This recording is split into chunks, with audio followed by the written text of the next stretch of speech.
Эже сиздин үнүңүз угулбай атат.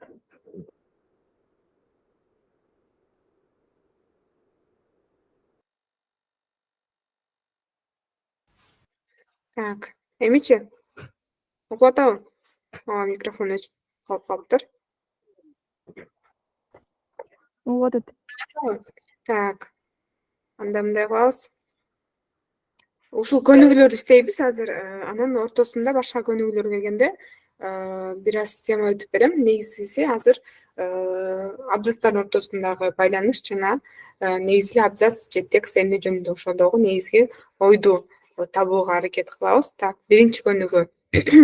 Негизи азыр окуп бүткөндөн кийин микрофонду күйгүзүп жооп берсеңер жакшы болот. Анткени мен бул страницадан кайра миттин бетине которулсам, башкалар окуй албай калышы мүмкүн. Ошондуктан чатка жооп бербей, жазбай микрофонду күйгүзүп жооп берсеңер жакшы болот. Так, кеттик анда. Лазер жарыктын узун толкунда козуп кыймылга келсе, салыштырмалуу кыска толкунунда шоолар жаратат. Дененин тереңине кире алган нанолазер өсмө же кылкур болгон клеткалар менен күрөшүүнүн жаңы методун иштеп чыгууга жол ачат же аны пайдаланып, ткандын башка ыкмалары менен жетүү мүмкүн болбогон тереңиндеги коркунучтуу шишиктерди алып салса болот. Мисалы, нанолазер менен Альцгеймер жана Паркинсон ооруларын жаратчу уулуу белокторду майдалап же бөлүп жиберишет. Жогорудагы үзүндүдө нанолазердин эмнеси жөнүндө сөз болду. А. Пайдалуулугу. Б. Түзүлүшү. В. Ойлоп табылганы. Г. Кичинелиги. Асы. Зарина. Пайдалуулугу жөнүндө. Дагы. Кимде кайсы жооп бар?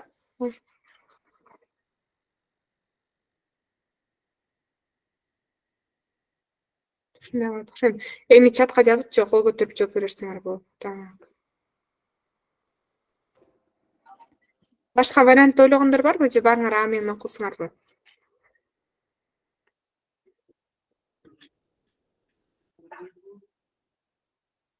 Туура вариант нанолазердин пайдалуулугу жөнүндө. Кийинкиси. Бирмингем университети жетектеген британиялык жана австралиялык окумуштуулардын тамак жегенге тиешелүү жаңы илимий ачылышы кыргыздарга да мүнөздүү көрүнүштү камтыйт. Алар тамак жегендин өзгөчөлүгүнө байланыштуу 42 эмгекке мета-анализ жасап, компания же отуруш кишинин тамакты көп жегенине олуттуу таасир этерин билишти. Тактап айтканда, киши тояшта же отурушта көпчүлүк менен чогуу турганда, жалгыз тамактанган учурга салыштырганда орточо 48% көп тамак жейт. Ал эми толук аялдар компания менен отурганда өзү жалгыз кездегиден 29% көп тамак жеген. Окумуштуулардын айтымында, мындай феномен социалдык көмөктөшүүгө же биздин байыркы ата-бабаларыбызга катаал шартта аман калууга жардамдашкан стратегияга байланыштуу. Эзелки аңчы жыйноочулар дайыма тамак ашын бири-бири менен бөлүшкөн жана эртеси непада ачка калбас үчүн тоё тамактанышкан. Ушундан келип, көпчүлүк менен чогуу турганда тамакты ченебей жегенди жамаат өзү колдоочу болгон. Жогорудагы үзүндү негизинен эмне жөнүндө? Негизинен деген сөзгө көңүл бурабыз. А. Кыргыздардын тамактанганы жөнүндө. Б. Отурустагы көп тамактануу жөнүндө. В. Тамакка тиешелүү жаңы ачылыштар жөнүндө. Г. Илгерки аңчылардын казыктануусу жөнүндө. Нурдамир. Б. Сечке отуруштагы көп тамакташуу жөнүндө. Тамактануу. Б варианты. Башка? Кимде кайсы вариант бар? Чатка жазып атсыңарбы, жазбай элесиңерби? Луиза? В варианты эмеспи? Кайсы? В. В. Так, Назмина.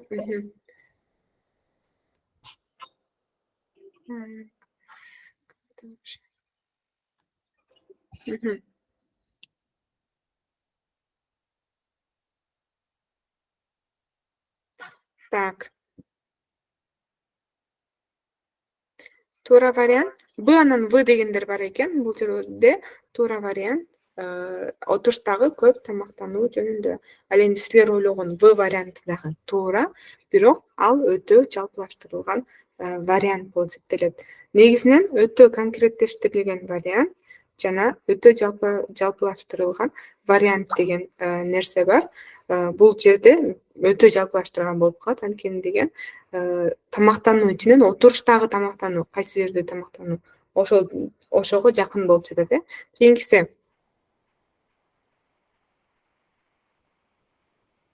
Так, мен муну кайыкка алып барам.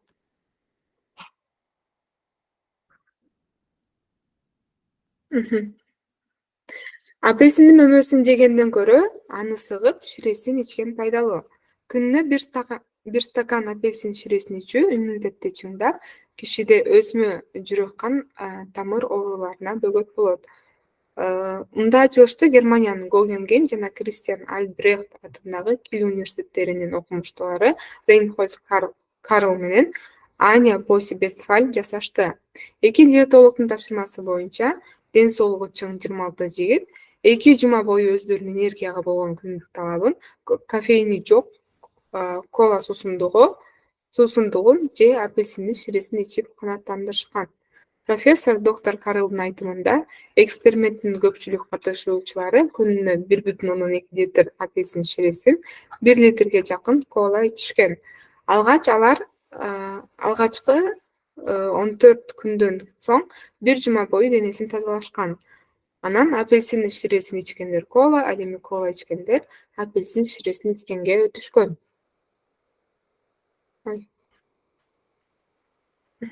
Биринчи эксперименттин 12 катышуучусу изилдөө башталганда курамында каротиноиддери бар шпинат, помидор сыяктуу жашылча өсүмдүктөрүн жегенди токтоткон. Алар нанүчтөгө апельсиндин ширеси же мөмөсү берилип турган.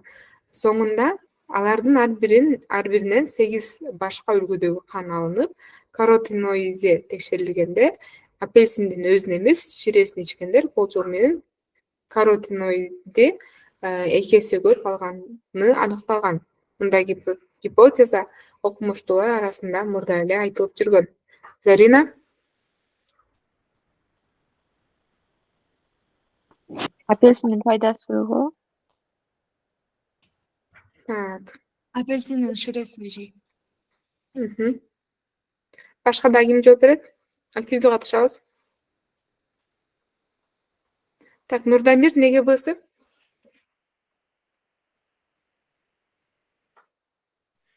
Эчке бул жерде апельсин ширesi жөнүндө айтат да, ошо апельсин ширеси, анын биринчи ширесин айтат. Ошо ширесинин жардамында пайда болуп атпайбы эчке? Апельсиндин ширесинин пайдасы. Карагыла, эң биринчи сүйлөмдү карасаңар. Так, апельсиндин мөмөсүн жегенден көрө, аны сыгып, ширесин ичкен пайдалуу. Бүт болгон текстеги негизги ой ушул биринчи сүйлөмдө камтылган. Ушул бир эле сүйлөмдү бергиси келген текстте болгону, андан кийинки сүйлөмдөрдө ушул идеяны же болбосо ушул фактыны, ушул ойду, ушул тезисти далилдөө үчүн калган сүйлөмдөр колдонулган десек болот. Азаматсыңар, апельсиндин ширеси деген вариант туура болот. Так, кийинкиси.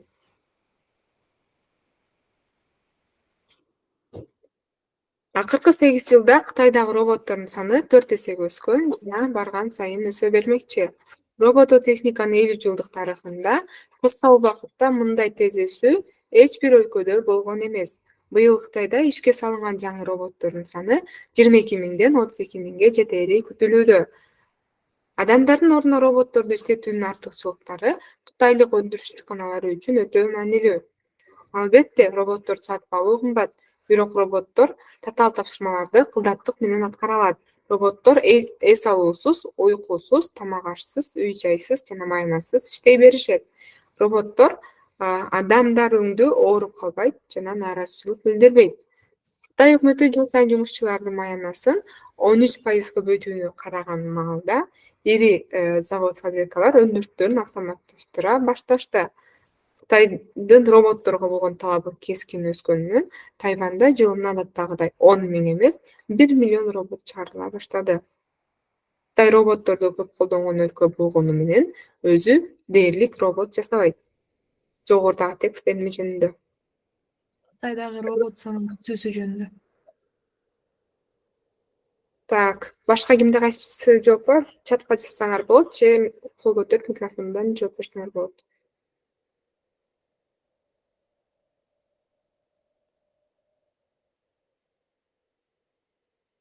Так. Баарыңар В деп ойлойсуңарбы?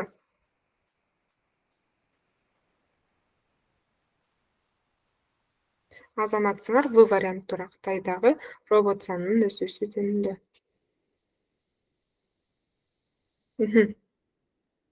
Сейилбактар шаардык чөйрөнүн маанилүү элементи. Себеби ал шаардыктар үчүн жаратылыштын ырахатын сезүүгө жана активдүү кыймылда болууга шарт түзөт. Сейилбак кишини жаратылыш менен жакындатса, анда өткөрүүчү түрдүү мелдештер, ден соолукташтары, социалдык жана оюн-зоо программалары стресстин деңгээлин кыйла төмөндөтүп, жумушта чарчаган мени эс алдырат деп айтылат изилдөөдө. Жогоруда берилген үзүндөгү негизги ой кандай болду?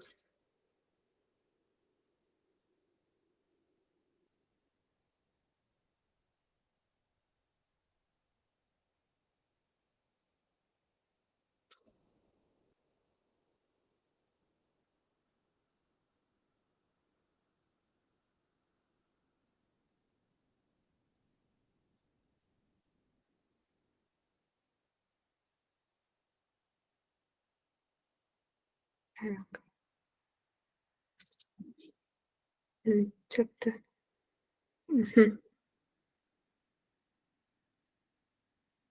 Азаматсыңар сейилбакта убакыт өткөрүү ден соолукка пайдалуу. Кийинкиси.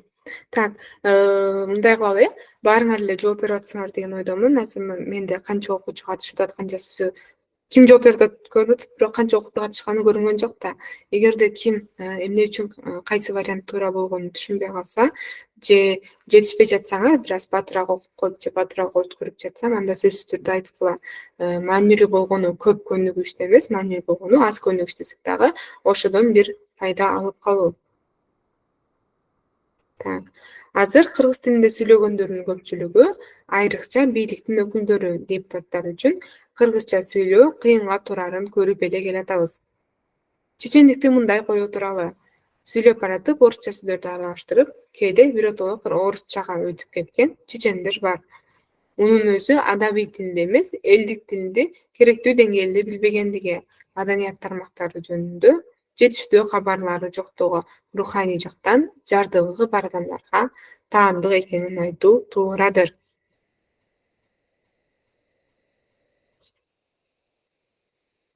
Кайсы вариант антонитма берилген үзүндүнүн башкы оюн билдирет? Б варианты. Кыргыз тилинде сүйлөй албагандын руху жарды. Башкалар кайсы вариант ойлойт? Кошулам эжеке.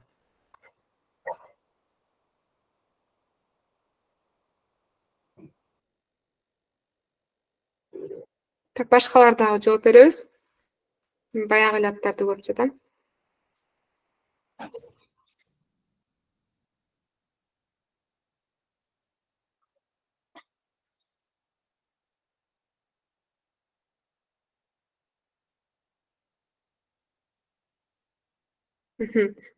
Так, туура вариант. Чечендик. Так. Кыргыз тилинде сүйлөй албагандын руху жарды.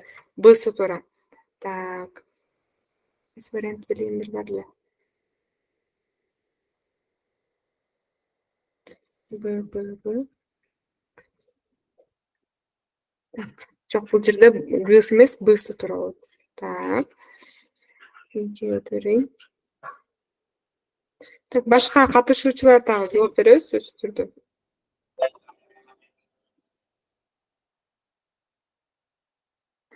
Так, кийинкиси лимфоздордун айтымында адамдын иммундук системасы организмдеги мутация болгон клеткаларды таап, алар көбөйүп кете электе жок кылганга жөндөмдүү. Бирок рак клеткалары бул табигый коргонуу системасын алдап, шишиктин тез чоңоюшуна шарт түзө баштаган. Эллисон жана Хонзе рак клеткаларынын амалын алдын ала аныктап, иммундук системаны күчтөндүрүүнүн жолун табышкан. Муну менен рак илдетин дарылоодо чыныгы революция жасалып, анын негизинде бир катар дары-дармектердин жаңы түрү чыгарылган. Эми суроо. Үзүндүдөгү негизги ой кандай?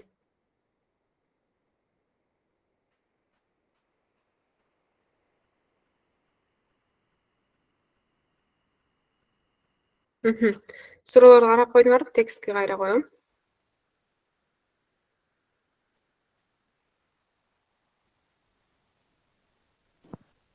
Же суроолор көргөн жокпу? Так, текстти карабы жакшылап, анткени суроо бир аз узун да. Ошон үчүн так. Эми суроо көрүнүп атабы эми? Ооба, көрүнөт.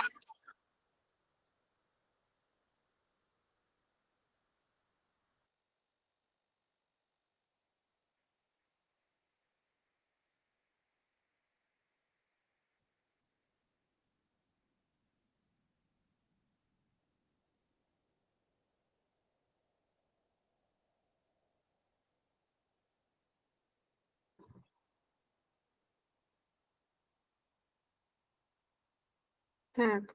Ким түшүнбөгөн болсо сөз түрдө айткыла түшүндүрүп берем болот. Бир аз кыйын болуп калышы мүмкүн. Сурагандан уялбагыла.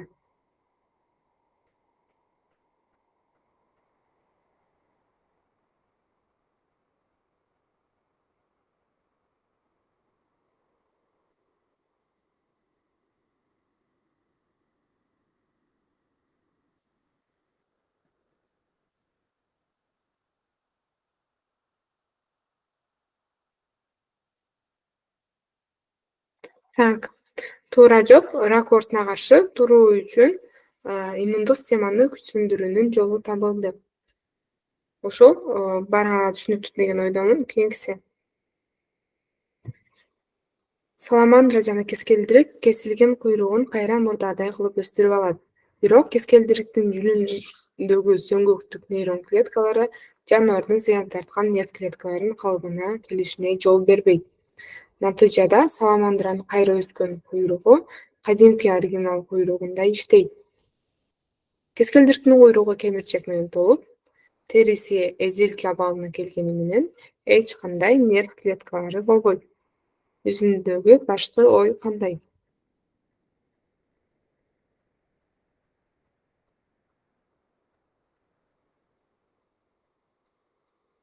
Бир аз ойлондуруучу варианттар бар. Зарина Упчада. Б варианты болобу. Саламандра менен кескелдириктин кесилген куйругу кайра өсүп чыгат. Так, башка?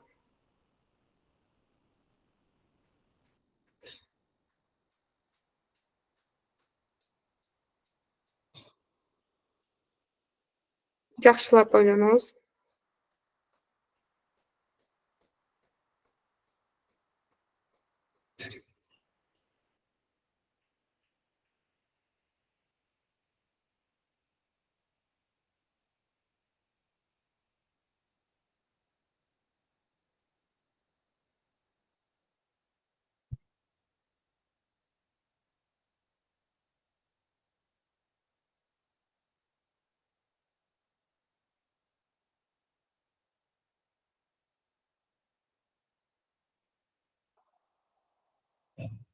Так, дагы жооп беребиз.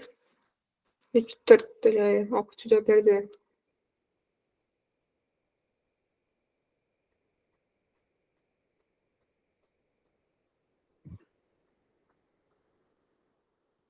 Так, Нуртилек Курманбек, кимиңер жооп бересиңер, эмне үчүн а?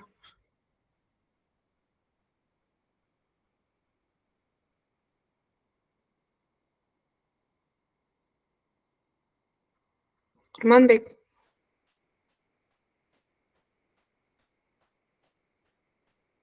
Так, өзүм жооп берейин анда. Кескелдириктин кесилген куйругу кайра жанданбайт.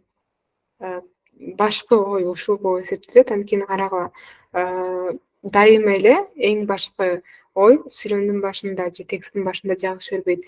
кээ учурда жыйынтыкты алып жатканда же сүйлөмдүн аягында, тексттин аягында дагы жайгашышы мүмкүн. Мына бул учурда ошого мисал боло алат.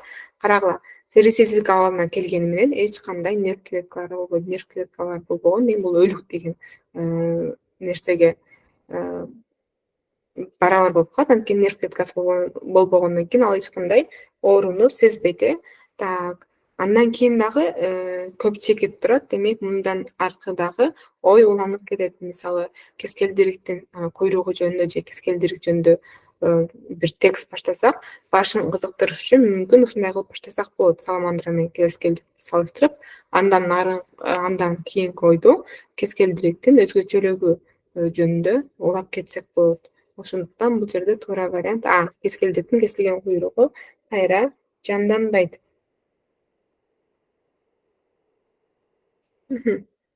Байыркы Месопотамияда мындан 3600 жыл мурда биринчи айнек идиштер жасалган деп эсептелчү. Бирок чыгышты изилдөө боюнча америкалык алымдардын 19-ноябрдагы жылдык жыйынында айтылгандай, айнек идиштер оболу Египетте жасалган. Ал эми Месопотамияда айнек буюмдар египеттик айнек идиштерди туурап жасалган же алардын көчүрмөсү болушу ыктымал. Месопотамия айнектин мекени болгон деген теорияга бир кылым илгери бүгүнкү Ирактын аймагындагы Нози шаарындагы археологиялык табылгалар, ошондой эле айнек идиштер жана ар кыл өңдөгү шороо мунчуктор негиз болгон. Үзүндөгү башкы ой кандай?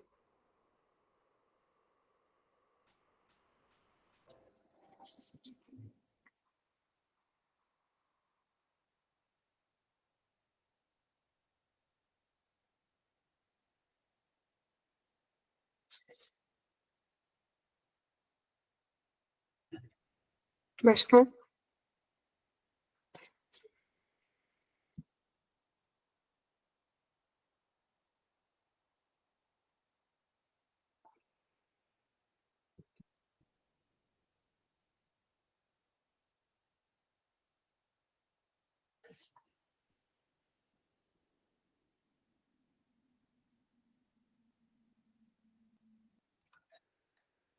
Башкалар жооп беребиз.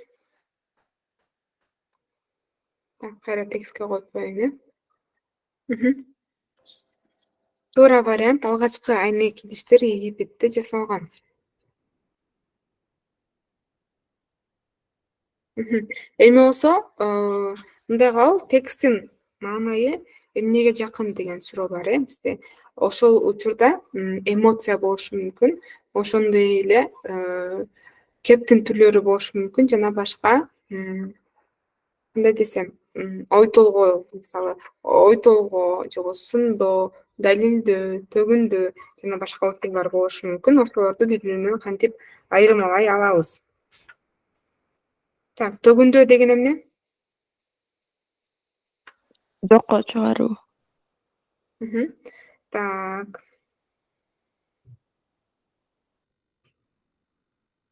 Жоромолдоо дегенчи? Жоромол деген эмне? Божомолдун эле синонимиби? Туура. Анда тезис деген эмне? Далилдениши керек болгон ой. Туура, азаматсыңар. Так. Эми карагыла, эмоциялардан жакшы көрүү, жийиркенүү, кайгыруу, коркуу, кубануу, таң калуу жана башка. Кептин түрлөрүн болсо ой жүгүртүү, баяндоо, сүрөттөө. Так. Мисал, кийинкисин карай берели. Эми карагыла. Эмоция 1. Итибизди уурдап кетип ырас болбодубу? Көптөн бери кутулуштун айласын таппай жүрдүк эле. Бул жерде ырас болбоду деген сөз бизге кубануу экенин табууга жардам берип жатат. Так, кийинкиси. Бүгүн итибизди уурдап кетсе, эртең үйгө ууруга киришет экен да, Кудай сактаса экен. Тынчсыздануу. Жанымда көргөн итимди уурдап кетиптир. Сагыраак болгонумда мындай болмок эмес да эч. Пап, эмгиче аны итчейлер өлтүрүп койду экен, кайгыруу. Бул жерде пап деген сөз жардам берет. Так, калгандарын деле карап коелу. Так, таң калуу, ачуулануу, жаман көрүү же жийиргөнүү. Негизи ачууланууда же болбосо эмоция колдонулганда мындай сөз айкаштары же болбосо сүйлөм бир аз абыртылып берилген болот. Мисалы, так ошондой адамдардын колу бутун кесип, экинчи эч кымылдабагандай кылып салса, негизи адам ачууланып атканда аябай мындай берилип сүйлөйт, ошондо десек болот. Карагыла жөн эле мисалы ошондой адамдар жазалаш керек деген ордуна колу бутун кесип, экинчи эч кыймылдабагандай кылып салса, демек ошондой сүйлөмдөр кездешсе, демек ал жерде сөздөрдө кандайдыр бир эмоция бар деп белгиле. Эми баяндоо сүрөттө ой жүгүртүү. Үчөөнү айырмалоо оңой элеби силерге? Ооба. Так, көпчүлүк үчүн баяндоо менен сүрөттөн айырмалаш кыйын болот. Кээ бир учурда ой жүгүртүү менен баяндоону айырмалаш кыйын болот. Так, ал үчүн эмне кылыш керек? Зарина угуп жатам. Эми баяндоо менен ой жүгүртүүдөн бир аз айырмалай албай кетем да. Ошону. Коесузбу? Хорошо. Мындай. Баяндоо менен ой жүгүртүү. Баяндоо мисалы бир нерсени жөн гана бир фактыны же бир ойду, бир окуяны баяндап берүү. Менин микрофонум иштеп атабы? Үнүм жакшы эле угуп атабы? Так. Анда баяндоо бир окуяны же эмоция дедим да, окуяны же бир фактыны баяндап берүү. Кечиресиңер. Так. Ал эми ой жүгүртүү ошол фактыга болгон өзүнүн көз карашын кошуу. Фактыны мисалы баяндоосо кандай болсо ошондой эле жөн гана баяндап берип коюу. Ал эми ой жүгүртүүдө болсо ошол фактыга болгон көз карашын же кандайдыр бир факты болсо ошол фактыга болгон пикирин же ошол фактыны өзү же кандайдыр бир пикирди алып чыгып, өзү ой толгоп, өзү ошол тексттин айланасында, ошол теманын айланасында ой жүгүртүшү мүмкүн. Мисалы, азыркы учурда жаштар китеп окубай калды. Бунун менин оюмча, бул өтө бир кооптуу, өтө бир чоң проблемалардын бири деп эсептесек болот. Анткени китеп окуу мындай пайдасы бар. Ал эми китеп окуган адамдар мындай болот. Демек, китепти окуш үчүн, китепти көптөр окуш үчүн эмне кылышыбыз керек? Демек, бул жерде проблеманы өзү козгоп жатат жана ошого өзү сунуш кылып жатат. Демек, бул ошол теманын алкагында өзү ой жүгүртүп жатат. Баяндоо болгону бир нерсени кандайдыр бир башка бирөөнүн оюн же кандайдыр бир башка бирөөнүн далилдөөсүн жөн гана баяндап берүү. Нурдамир угуп Эске баяндоодо бир убакыттын ичинде бир действие болот дагы, ар бир сүйлөм бири-бирине удалашып болуп кетет да. Анан азыр сиз айтып аткан ой жүгүртүүдө сиз айткандай эле жакшы окуш керек или жакшы окуган зарыл, дурус, ушундай сөздөр келсе ой жүгүртүү болуп кетет, Эчке? Ооба, так. Бизде киринди сөз деген түшүнүк бар, Киринди сөз деген бул айтылган ойго, жок, кандайдыр бир фактыга өзүнүн көз карашын билдирүү. Ошол нерсе бул ошол учурда колдонулган сөздөр бул киринди болот дагы. Демек, ой жүгүртүүдө киринди сөздөр колдонулат. Демек, албетте ырас, менин оюмча жана башка дурус, өзүңөр айткандай жана башка сөздөр колдонулат. Эми калганын көнүгүүлөрдө иштеп көрөлү.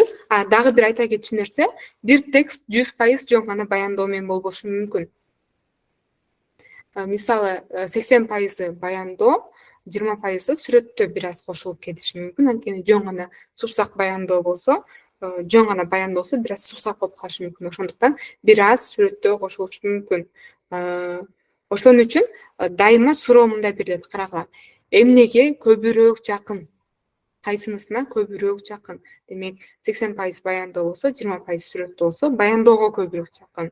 Же болбосо, бир 20% баяндоо, 80% ой жүгүртүү болуп калышы дагы мүмкүн.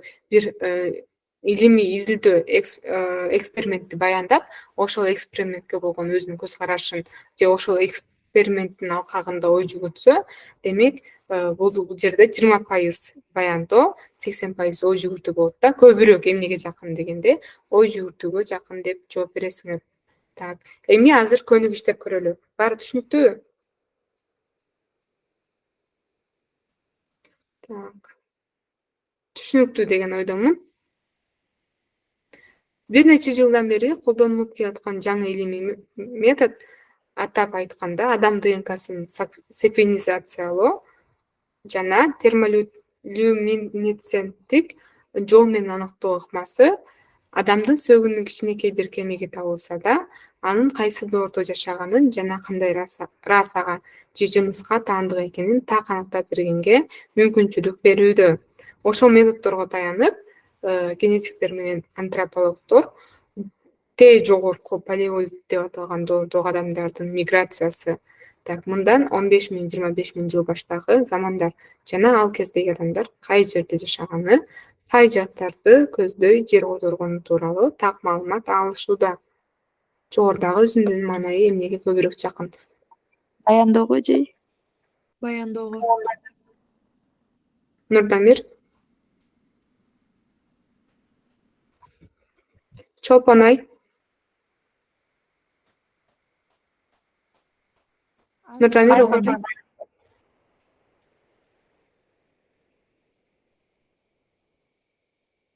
Нурдамир? Кайра айтсаң? Жөнүнө басылып кетти, жеке колум тийип кетти. Жооп бер, мен жооп берген ыңгайын атам. Кайсы вариантты ойлойсуң? Асы баяндоо. Так. Туура вариант баяндоо, азаматсыңар. Кийинкиси. Бүгүнкү күндө тилекке каршы өзүбүздү тааныбаганыбыздын натыйжасында тайыз түшүнүктөр келип чыкты. Мисалы, бул жашоого жумушка каттап, карыздарды төлөп, анан өлүп калыш үчүн гана келгенде жашап жаткандар жок эмес чыгар. Мынчалык жашоону арзан көргөнүбүз, албетте, жүрөк оюткөн маселе. Бөлсө же кайгырууга. Кайгырууга. Башка?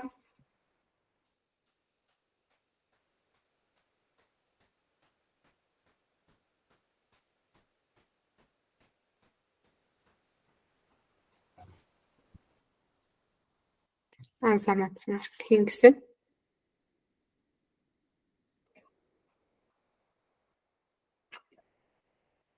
Ачык маалымат булактарына таянсак, СССР убагындагы чалгындоо иштеринде Кызыл Омполдо тоо кен участоктарында жалпысынан 13.000 тонна уран, 30.000 тонна торий, 400.000 тонна циркон диоксиди жана 530.000 тонна дифосфор пентоксидинин кору бар экендиги аныкталган. Ал эми Евразия компаниясынын чалгындоо иштеринин жыйынтыгы боюнча Кызыл Омполдогу тоо кен участокторунда жалпысынан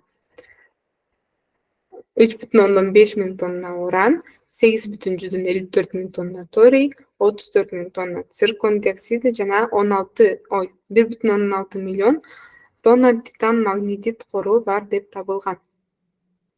Жогоруда эмне боло алат? Далил боло алат. Так, башка?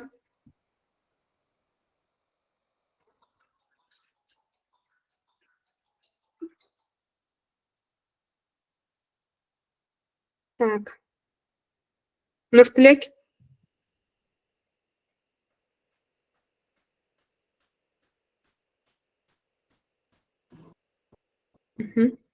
Так, туура вариант далил. Карагыла, башында, анан аягында көпчегип турат. Демек, мындан бул үзүндө десек болот дагы, мындан мурунку дагы сап бар болчу, мындан кийинки дагы сап болчу. Демек, мындан мурунку сапка далил болуп эсептелет. Так, менимче биз айтыштын потенциалын дагы эле толук сезбей жатабыз. Айтыш бул тамаша куруу өнөрүнүн бир дагы түрүн алдыга салбаган теңдешсиз шоу. Кыргыз менен казак баласы үчүн мындан өткөн тамаша болгон эмес, болбойт дагы. тилекке каршы биздин телеканалдар айтыштын бирин берсе, экинчисин бербейт. Берсе да кесип, үзүп, чумалап берет. Кыргызстанда Маданият каналы деп өзүнчө канал да түзүштү. Анын кызматкерлери жалкоо болобу же маданиятты жакшы түшүнүшпөйбү билбейм.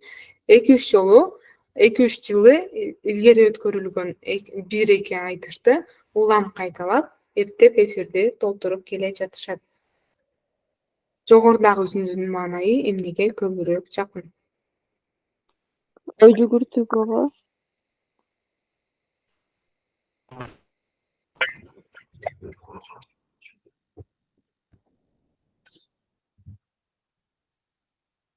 Нурдайым кайсы вариант дедиң? Сизданова эскерчиси. Карагыла. Ушундай эле суроо болуп, эгерде 3 вариантта кептин 3 түрү кетирсе, демек бизден кептин түрүн сурап жаткан дагысы. А эгерде кептин 3 түрү тең вариантта белгилесе, демек жөн гана эмоцияны же көз карашын, автордун көз карашын сурап жатканы дагысы деп билишибиз керек. Бул жерде сүрөттө ой жүгүртүү баяндоо жок болгондуктан, демек бизден кептин түрүн сурабай эле. Андан дагы туурараак вариант, туурага жакын болгон вариант тынчсызданууга. Ошондо же 3 вариант тең берилсе, ошондо кептин түрлөрү тууралуу.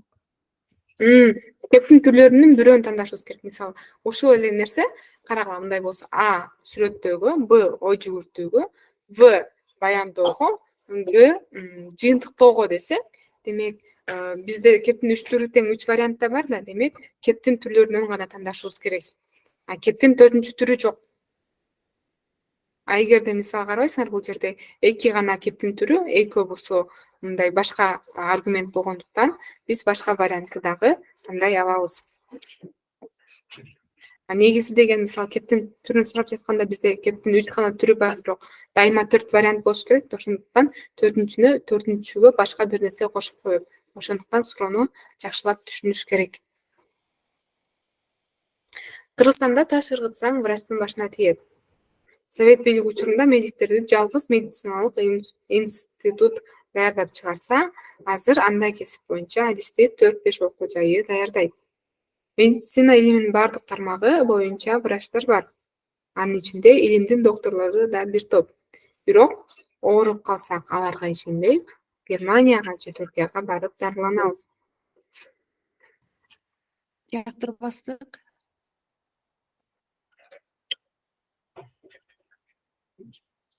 Так, башкаларда кандай вариант бар? Балким асы. Гысы болуп калат окшойт. Так, экиге бөлүнүп таштайбыз азыр.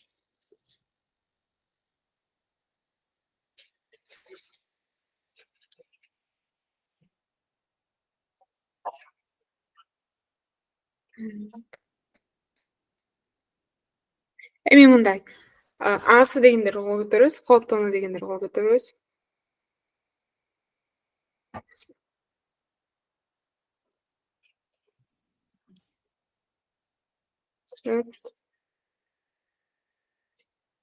Кол көтөрүп түшүрбөй турсаңар. Же биринчи асы дегендер көтөрөбү? Ооба, асы Эле дегендер көтөрөбүз. Асы дегендер көтөрөбүз. 3, 5. Кайта 7 киши болуп кетти. Эми Гсы дегендер кол көтөрөбүз. Зарина, Сезим, Аруке, Зарина, Сезим, Канышай, Аруке 4. Экөөнүн бирин эле көтөрөбүз колубузду.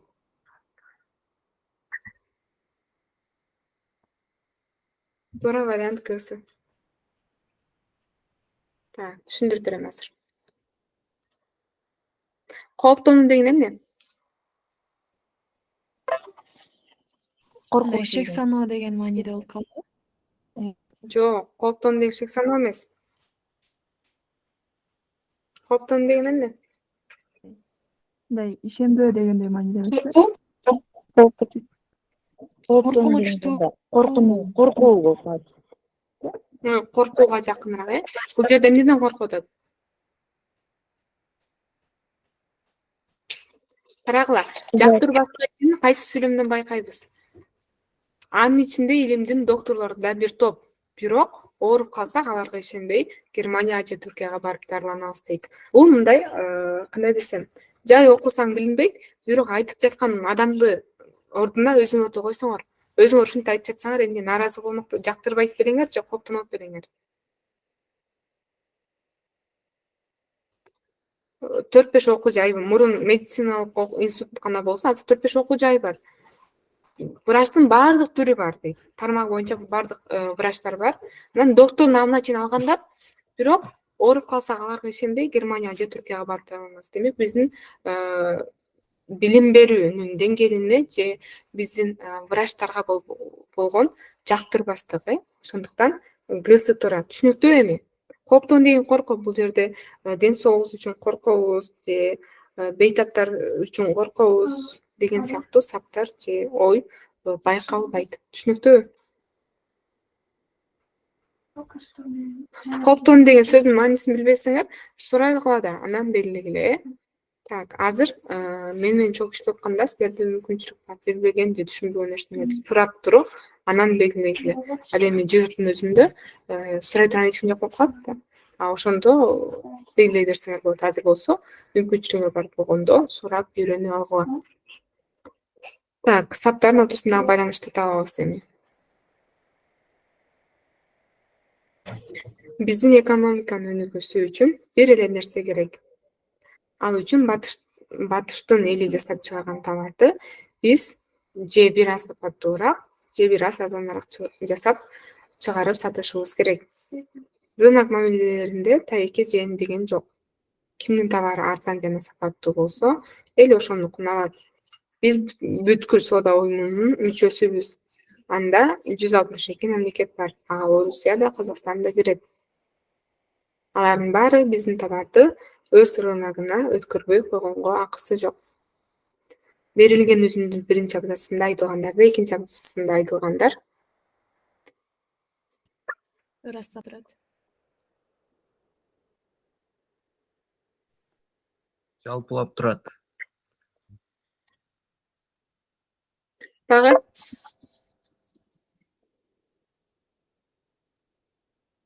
Ырастап турат. Ырастап турат. туура варианты ырастап турат, жалпылап турат дегенде тескерисинче мындай да биринчи абзацта тескерисинче бир аз жалпылоо бар десек болот. Анткени биринчи абзацта бир идея айтылып жатат, же болбосо бир сунуш айтылып жатат. Ал эми ошол сунуштун туура же туура эмес экендигин ырастап турат. Ырастап деген тууралыгын айтып, тууралыгын көрсөтүп турат деген мааниге жакын. Негизи жалпылоо көбүнчө сүйлөм тексттин башында же аягында келет, же абзацтын башында келет. Бирок жалпылоо деген аты айтып тургандай жалпылап туруш керек да. Бул жерде жөн гана ойланып жатат, же болбосо ырастап турат деген вариант жакын болот. Кийинкиси. Күйүүчү май менен жүрүүчү автоунаалар бөлүгөн из кант диабетинин күчөшүнү төрткү берет деп болгошот окумуштуулар. Британияда автомобилдер бөлгөн издин кесепетинен жылына 40 миңдей адам жайран болот. Британияда иштелген мыйзам долбоорунда айлана чөйрөгө автоунаалар келтирген зыянды азайтуу үчүн светофорлордун иштөө графигин оптималдаштыруу, айлана чөйрөгө зыян келтирген жана экологиялык нормага жооп бербеген автоунаалар үчүн жаңы салык киргизүү сыяктуу чаралар да каралган. Берегидей салык мыйзам долбооруна ылайык экологиялык стандартты бузган автоунаалардан күн сайын алынууга тийиш. Суроо. Берилген үзүндүн экинчи абзацында айтылгандарга карата биринчи абзацында айтылгандар эмне болуп эсептелет? Демек, биринчи абзац экинчи абзацтын эмнеси? Себеп болуп эсептелинет.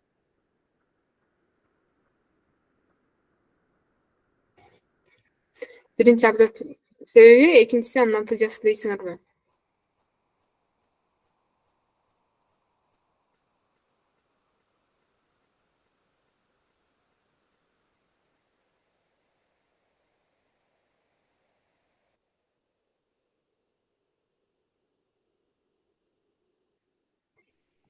Наоборот болуп калбайбы эжеке? Мгм.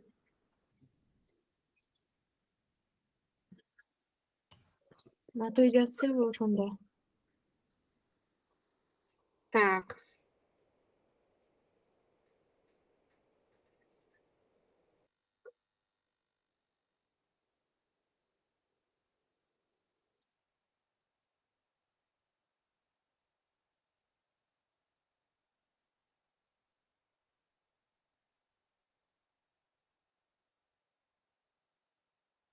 Караңа бизден кайсы абзацтын эмесин сурап атат.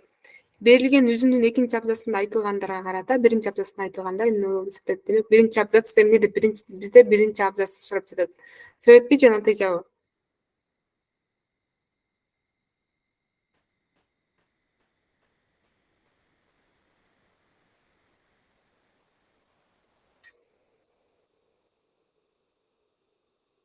Так.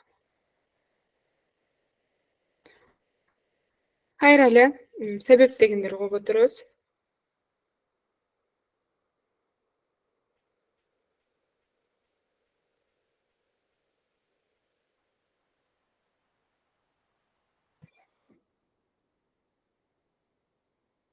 Бир, эки. Давайте.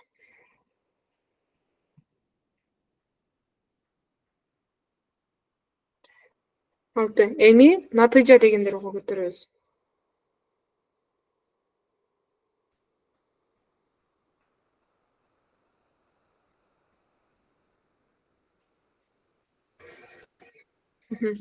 Туура вариант бул жерде себеби.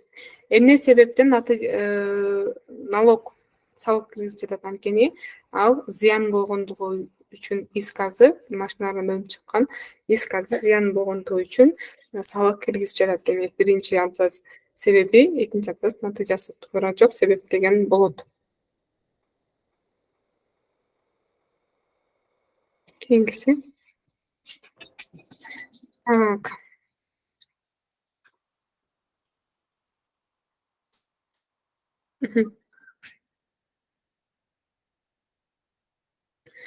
Өз алдынча окуйбуз, анан варианттарды жазабыз.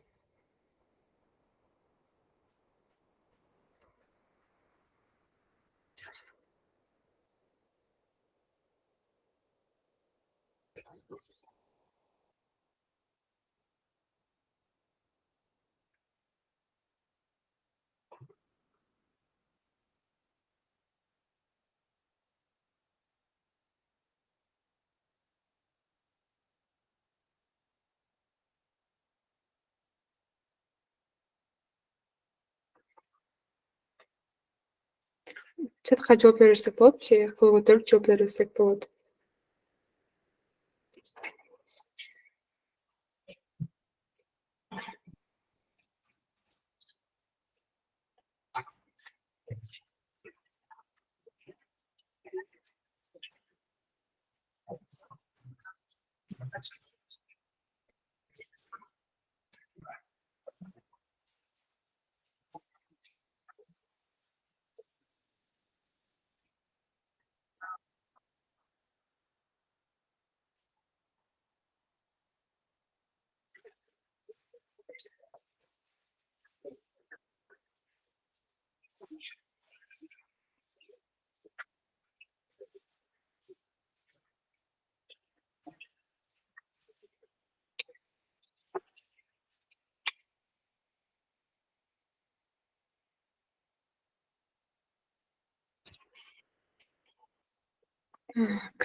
Анын Бга бөлүнүпсүңөр эме.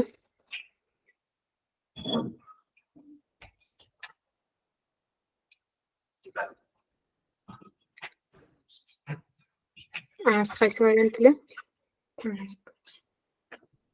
Чечмеленүүдө бысы жыйынтыкталууда. Чечмеленүүдө дегендер.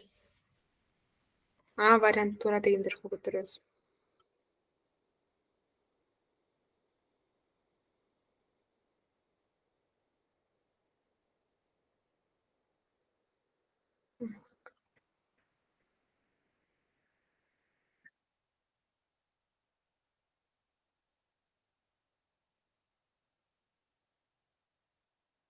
Так.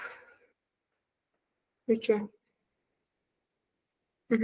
Эми Б дегендер. Жыйынтык талууда дегендер.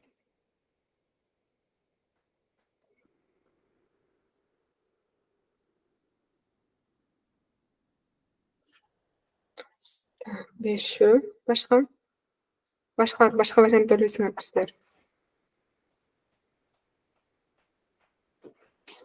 Туура вариант жыйынтык талууда болот. Сиздер деген эмнеге чечмеленүүдөн белгиледиңер айтайынбы? Анткени ал жерде бир сүйлөм бар болчу э. Экинчи абзацында биринчи сүйлөм чечмелеп жаткан. Бирок андан кийинки сүйлөм жыйынтыктап жатпайбы? Карагыла. Мына силер сабакты жакшы билбей эле кыйынмын деп дайлаңдап жүрүптүрмүн. Мен мектепти жакшы окуган менен биздин мектеп талапка жараша терең билим бере албапты деген жерде сүйлөмдү окуп эле чечмелөө деп белгилеп коюшуңар мүмкүн. Бирок сүйлөмдүн аягында ал деген 3-жолу экзаменге кирип, анан ийгиликтүү тапшырып, кайсы бир экономика факультетине мамлекеттик Кыргыз мамлекеттик университетинде улуттук университет болсо керек, ошол жакка экономика факультетине эч тоскоолдуксуз тышыр эле өтүп кетти. Демек, андан кийинки сүйлөм жыйынтыктап жатканына байланыштуу жыйынтыкталууда деген вариант туура болот.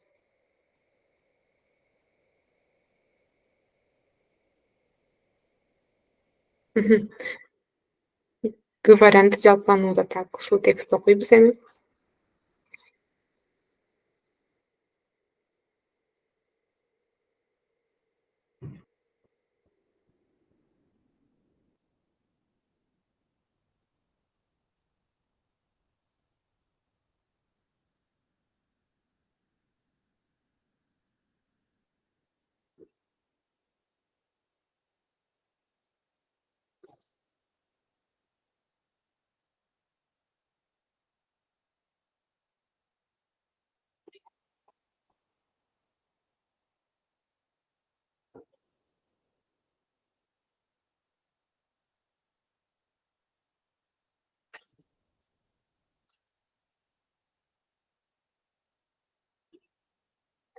Чатка жооп бере берсеңер болот. Кайсы вариант туура деп ойлойсуңар? Б варианты туурабы? Кайсы? Б варианты улантылууда.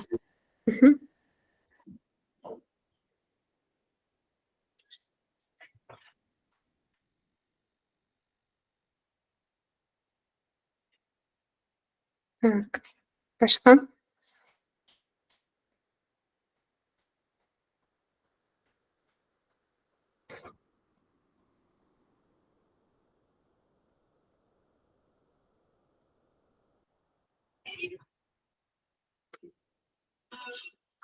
Так, туура вариант бул жерде улантылууда.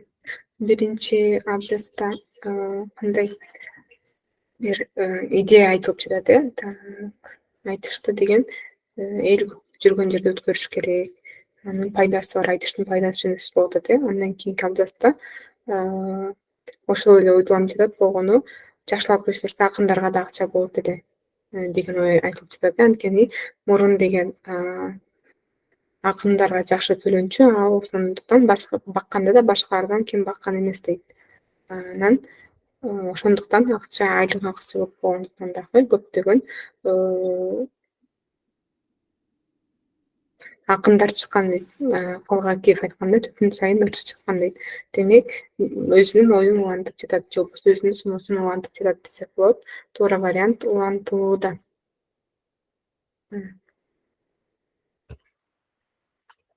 Бизде абал ушинтип мышыгыйдагыдай болуп турган тапта дүйнөдө билим культу күч алып, ата эне баласынын окуусу үчүн оңбогондой каражат жумшап, билимдин наркы күн санап өсүүдө. Албетте, бизде шарт жок дешибиз ыктымал. Өнүккөн өлкөлөрдө акчабыз болбосо, 3 шартыбыз жооп бербесе деген шылтоолор чекеден табылат. Үзүндүдөгү оңбогондой сөзүнүн контекстик мааниси кандай? Жарашпаган, өтө көп, чексиз пайдалуу. Өтө көп. Башка?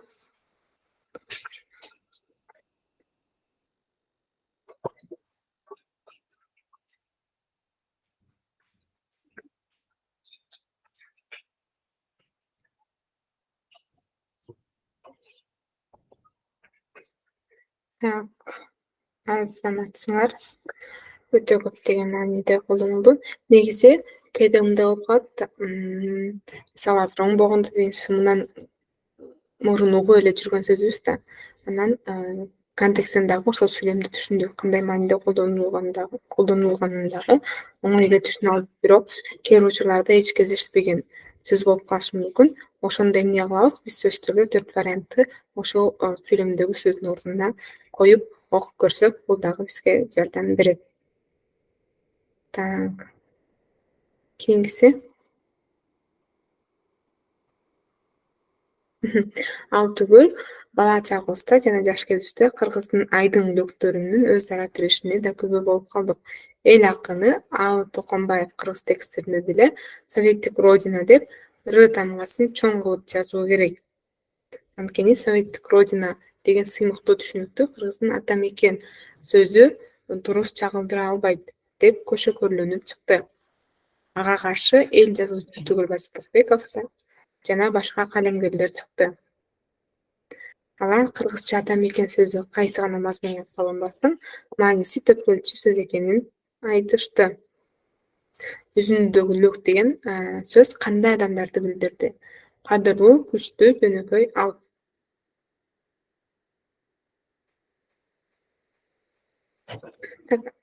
Алы Токонбаев менен Түгөлбай Сыдыкбеков ким болгон? Жазуучу болгон, Ошондой эле жазуучулар сезинин башчысы болгон Алы Токонбаев убагында. Түгөлбай Сыдыкбековду эме деп коет? Төл сөздүн атасы деп коет, анткени проз жанрындагы эң көп жакшы чыгарма жазган, ошондой эле чыгармалар көп окулган көптөгөн тарыхый романдардын автору бул Түгөлбай Сыдыкбеков эсептелет эмеспи? Так, туура вариант бул жерде кадырлуу азаматсыңар. Кайталап айтайын, бийликке көзү түзүлүү аялды, анын айтканынан чыкпаган күнкөр адамды жергиликтүү бийлик башына дайындап койгон тажрыйба жакшы эмес. Бул адамдардын бийлик институтуна болгон ишенимин азайтышы мүмкүн. Дайындалган адамдын ошол жердин маселесин чечип, чуркап иштегенге стимулу деле болбойт. Ал дайындаган конкреттүү бир киши бар. Ошол кишинин маанайын бузбай эле иштеп берсем, ордумда көбүрөөк калам деген ой менен жүрөт. Ушундай рычаг илгертен бери келатат. Текстте күнкөр деген сөз кандай мааниде колдонулду? Текстте. Көз каранды.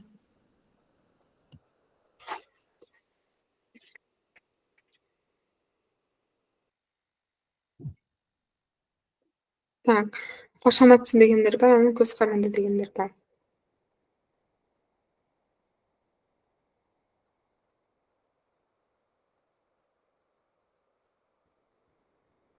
Айтканынан чыкпаган адам кандай? Көз карандыбы же кошоматчыбы?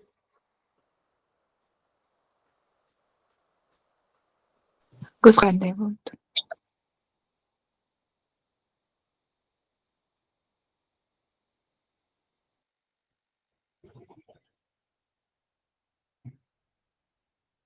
Так.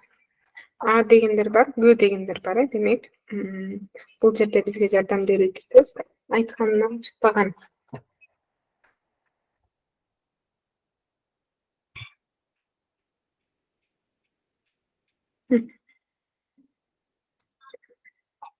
Так.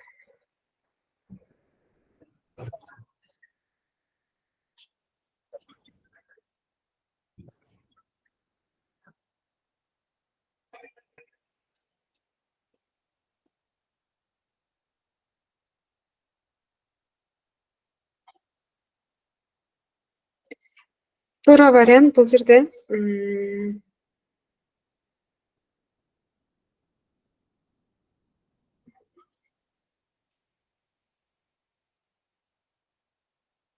негизи анын айтканынан чыкпаган деген көпчүлүк учурда эрксиз, жаңы вариант табылды. Так. Эрксиз дагы болушу мүмкүн, кошоматчы дагы болушу мүмкүн, көз каранды дагы болушу мүмкүн, бирок кайсынысы көбүрөөк жакын, кайсынысы көбүрөөк туурараак деген нерсе бар. Так.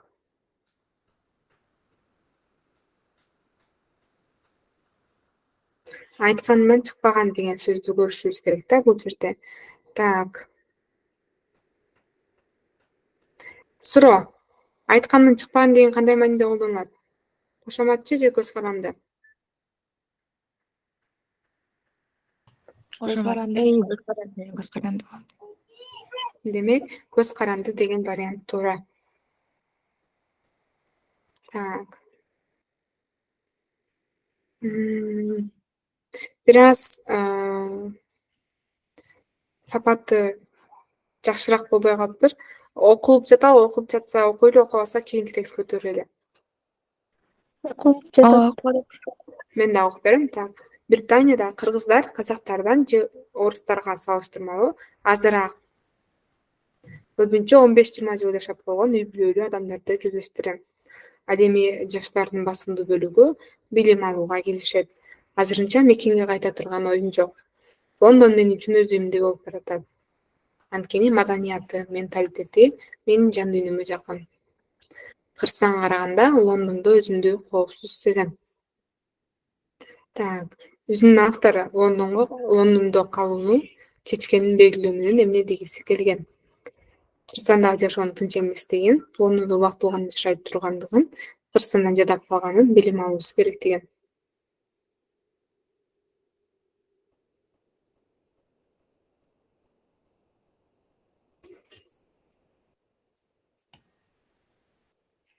А варианты Кыргызстандагы жашоонун тынч эместиги.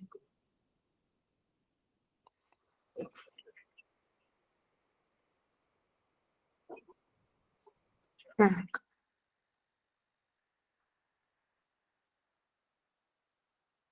Туура вариант Асы. Кыргызстандагы жашоонун тынч эместигин. Кийинкиси.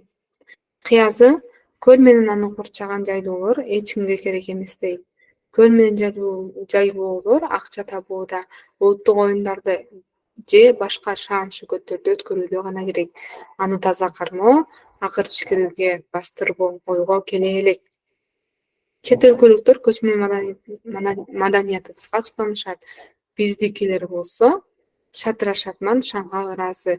Дөңгөлөк жетчү жердин баарына чапкылап, кыйма чиме машины эздерин калтырууда. Өзүндүдө автор биздикилер деп кимдерди баса белгилөөдө. Бириктегилерди, өз мекенчиштерин, жайлоого келгендерди, оюнга келген конокторду.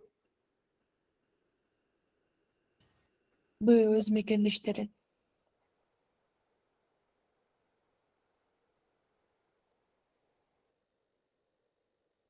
Азаматсыңар. Так.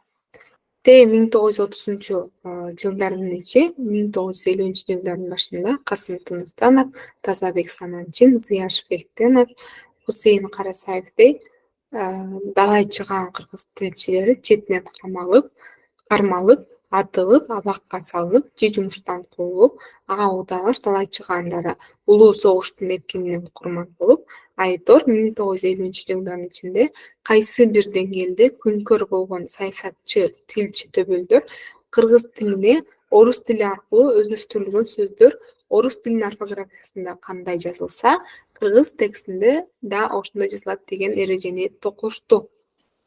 Жогорудагы үзүндүдөн эмнени түшүнүүгө болот? 1950 жылдардагы кыргыз тилинин аргасыз абалын, 30 жылдардагы кыргыз тилчилердин улутчулдугун, орус тилинен кирген кыргыз сөздөрдүн көп колдонула баштаганын, илгерки чыгандардын ак жеринен жазаланып кеткендерин. Так, ушул жака бир аз түшүндүрмө берип коеюнбу? Так. Чыган кыргыз тилчилер четинен кармалып, атылып кеткен. Эмнеге? Анткени аларды улутчул деген бул Советтер Союзунун бийлигинин, ошол убакта Россия бийлигинин чечими, ошолордун көз карашы боюнча улутчул деген, бирок ал эч кандай улутчул эмес болгону ар ким мындайча айтканда өзүнүн мекенине салынгучусу келет да, а башкага зыян тийгизбесе, ал убакта тем более кыргыз тили жакшы өбөнү керек болчу, кыргыз алфавити жакшы өбөнү керек учурда алар атылып кетти. жөн гана күнөөсүз жерден. Анан башкалар болсо күнкор. Бул жерде күнкор деген сөз кошоматчы деген мааниде колдонулду. Алар болсо мен атылып кетпейин, мен улутчул болуп калбайын деп ошол учурдагы өзүнүн гана убактылуу кандай десем акыбалын ойлоп, кандай болсо кийинки кыргыз тилинин келечегин ойлобой, орус тилинде эреже кандай жазылса орфографиясы боюнча кыргыз тилинде да ошондой жазыла берсин деген эрежеге кол коюп коюшкан. Ошондуктан азыр көптөгөн фамилияларда болбосо сөздөрдө эки вариант тең кездешип турган учуру. Мисалы жана д, ж деген орус тилинин эрежеси боюнча жал деп жазылса же Жамиля деп жазылса, кыргыз тилинин азыркы эрежеси боюнча Жамиля жана жал деп жазылышы керек. Демек, ушул эрежелер жөнүндө сөз болуп жатат.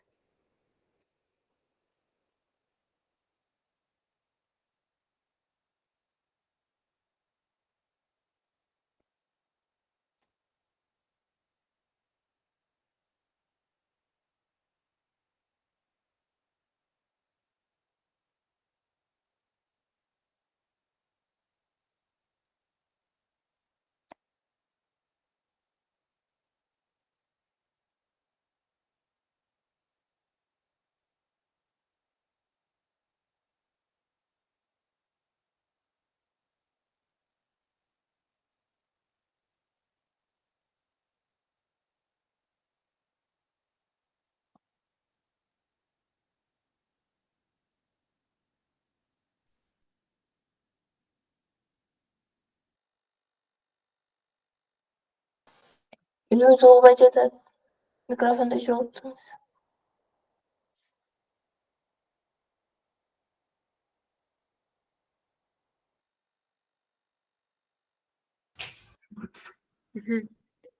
Канчадан бери үнүм болгон жок?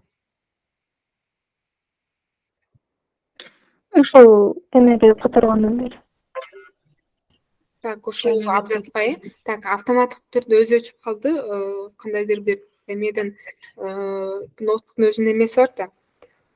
Ошодон болуп калышы мүмкүн.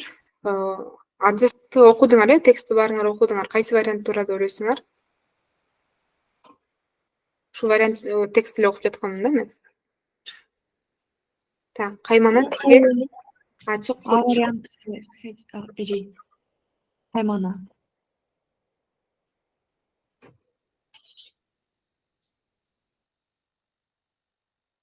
Так, курч критика деген кандай болот?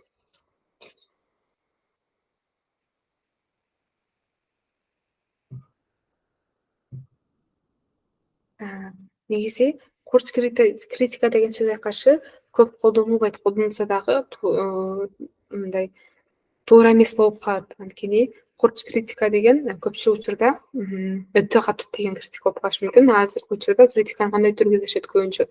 Каймана тике ачык критика алып жатат. Бул жерде ачык эле тиги адам Шайырбек Абдрахманов ак караны ажырата алган болчу. Ал кептери менен токтоп калды. Демек андан кийинкиңер кыйраткан деле адам эмессиңер. Деп эле ачык эле айтып жатат, ачык эле критика кылып жатат. Так, туура вариант В болот. Ушуну менен сабакты жыйынтыктайбыз. Суроолор барбы?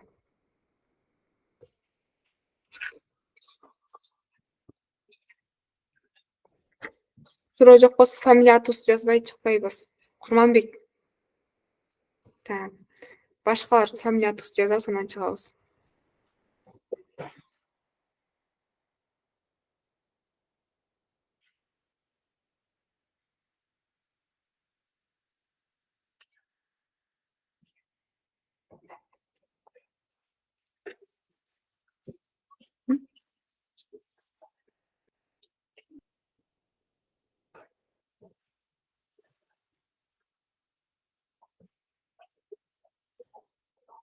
Жазып бүттүңөрбү?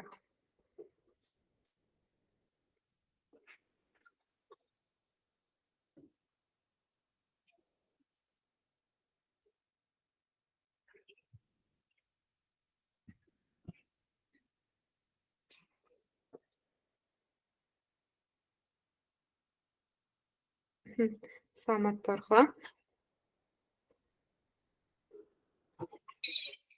Так.